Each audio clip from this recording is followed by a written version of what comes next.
國際吞嚥障礙飲食標準等級介紹與測試方法。Mary 啊，婆婆佢啲牙唔好啊，你記住啲肉同埋菜要煮腍啲喎。OK，冇問題，弟弟。婆婆食飯啦。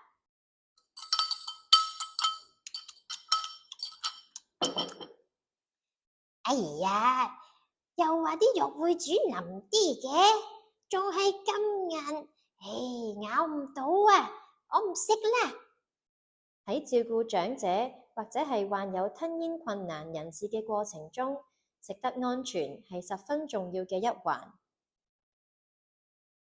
平日我哋成日聽到嘅煮腍啲、剪細啲，或者醫院同院舍講嘅碎餐、糊餐，定義往往都好主觀同埋模糊。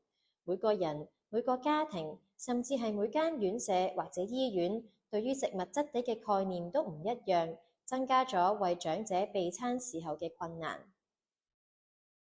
有見及此，一班有心嘅專業人士創立咗國際吞嚥障礙飲食標準，簡稱 IDDSI，幫助我哋更精準同安全咁準備每一餐。IDSI 於2013年成立，並喺2015年公佈咗呢套標準。佢嘅目的係建立一套跨國界、跨專業嘅通用框架，無論係喺醫院、院舍定係屋企，大家都用同一個等級編號。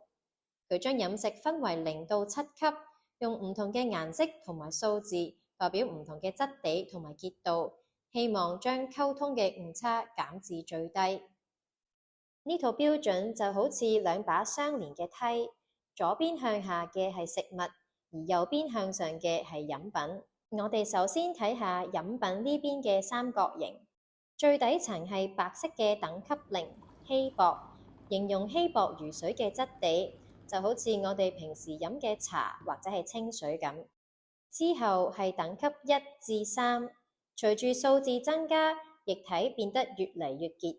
灰色係等級1，極微結，比水稍為結一啲，可以用標準口徑飲管輕易吸啜，例如係奶茶同埋燕麥奶等。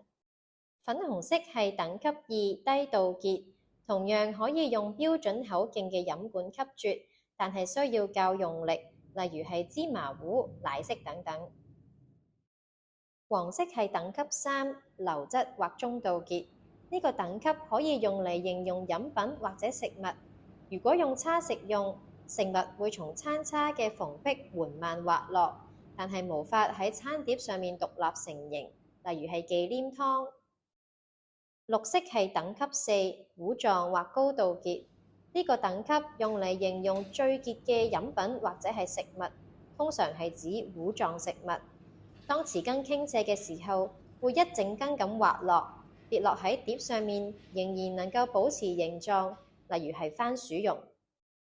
跟住落嚟就到適用於大部分食物嘅等級5至7，當數字越大，對咀嚼嘅要求就越高。橙色係等級5，細碎及濕軟，呢款食物嘅大小應該唔多於4乘15mm，質地軟綿濕潤，例如係免治豬肉。藍色係等級6，軟質及一口量，呢款食物嘅大小應該唔多於15乘15mm，質地柔軟細嫩，可以俾餐叉、匙羹或者係筷子壓碎，例如係已經切開咗嘅魚柳。黑色係等級7，容易咀嚼或食物原狀，即係一般人食嘅普通食物。呢個級別對食物嘅大小冇限制，當中 EC7 容易咀嚼級別唔包括堅硬質地同有骨嘅食物。明白咗呢兩把相連梯嘅8個級別之後，大家對於飲品同食物嘅質地係咪有咗清晰嘅概念呢？不過我哋點樣可以用客觀嘅方法去測試飲品符合邊個等級呢？